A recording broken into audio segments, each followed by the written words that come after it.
The number of times I was told I was going to die was like 3 times. And the numbers of pills swallowed were like 20,000 to 30,000 tablets. Tuberculosis is the deadliest infectious disease in the world. Pumeza was diagnosed in 2010 with its most severe form, called XDR-TB. Her treatment included a daily injection with toxic side effects that made her go deaf. When I first met Pumeza, it was in a really tiny clinic in Kailicha. I remember feeling really shocked by the fact that she was deaf. At the time, there were lots of people dying of XDR-TB. I mean, as soon as you got a diagnosis of XDR-TB, your chance of survival was less than 10%. So I felt quite hopeless. At the time, no new TB drugs had been developed for around 50 years. Pharmaceutical corporations saw little profit in developing medicines for diseases that hit poor people the hardest. If you get all drugs that make you deaf, blind, or disabled for life. I didn't understand what was that all about. Why are the scientists not making the drugs? It didn't make sense to me. We got to a point with Pumeza where we thought the current treatment isn't working. We need something else. There was a drug called linezolid, which potentially would help Pumeza, and so we tried our hardest to get hold of it.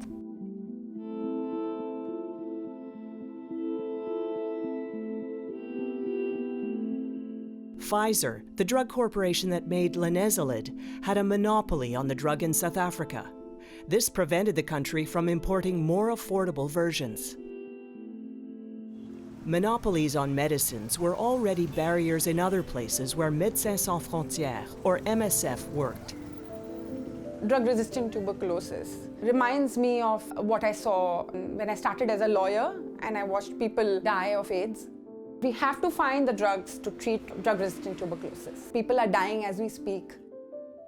I've been working for Doctors Without Borders for 13 years. I joined MSF Access campaign right at the time when the patent law was being changed. After India joined the World Trade Organization, it had to change its laws and start granting monopolies through patents on medicines for the first time. This would allow pharmaceutical corporations to charge high prices and shut out the production of more affordable generic medicines. Medicines that MSF patients and millions of other people in low and middle-income countries depended upon. We asked that the patent law have the right to challenge patents. So we as people could challenge patents that were wrongly being claimed. After months of campaigning, the activists won a landmark victory. The right for people to challenge an unfair patent was incorporated into the new law in India. It provided an essential tool in the struggle for access to medicines. In South Africa, however, Pfizer used its monopoly to keep the price of linezolid cripplingly high.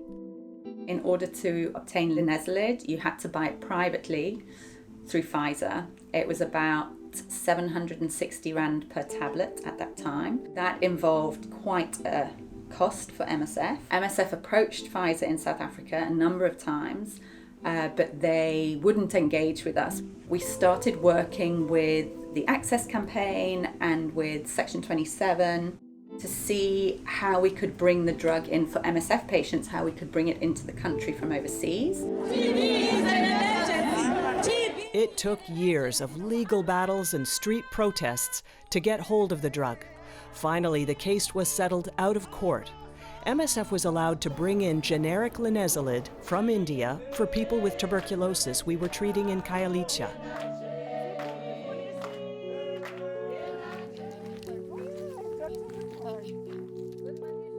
So one Sunday, I took her out for the day and brought her to Lion's Head, and we got about a third of the way up.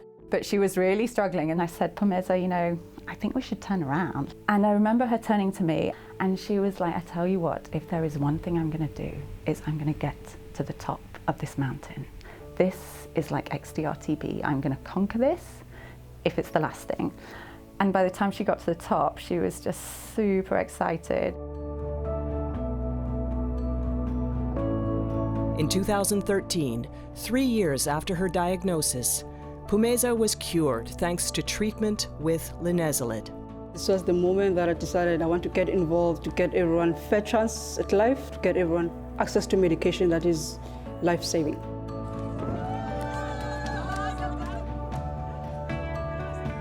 I took it upon me to help other people who didn't have the stage I was given. 2 years later, a crowdfunding campaign paid for Pumeza's cochlear implant surgery to reverse the deafness the previous toxic treatments had caused. Pumeza, I want you to have a chance to hear what your mom says. With this implant, she was able to hear her mother's voice for the first time in 4 years.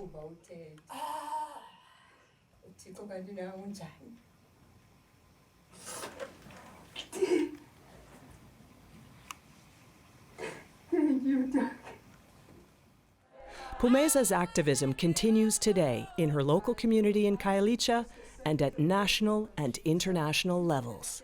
My name is Pumeza Chisili. I was diagnosed with normal TB in 2010, while all along I had XDR TB. I ask you to act now. I ask you for change.